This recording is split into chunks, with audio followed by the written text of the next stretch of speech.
یک شب به خاطر تو مه خوش ادا شوم، در پشت شانه های تو از غم بجا شوم.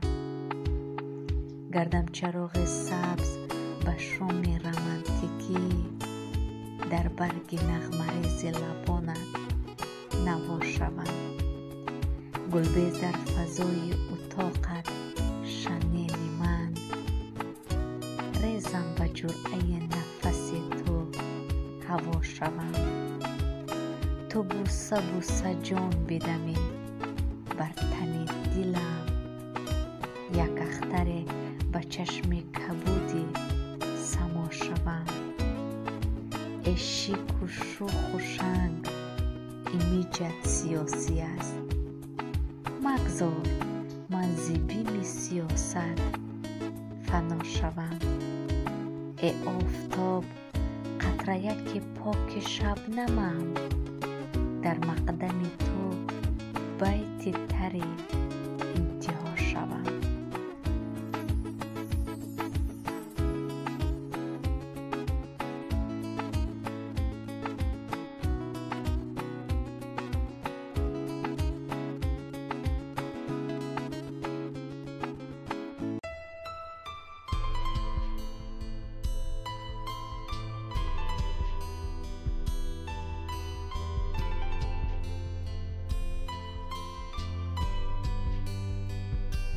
از جبر فلک جگر کبابم آچه،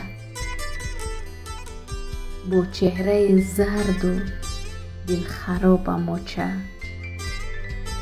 بار غم خود به دوش تو بار کنم، در شام سیه تو آفتابم آچه. دایم دلکت کشال دیدار من است، تشویش ز زندگانی و کار من است. من صدقه خاک پای تو آچه جان، با هر نفست خدا مددگار من است.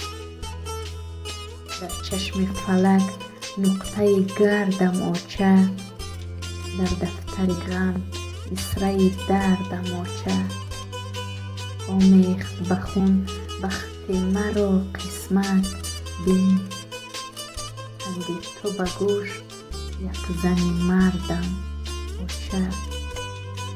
تقدیر ببین که امتحانم بکند، صد جبر نوی بر من و جانم بکند.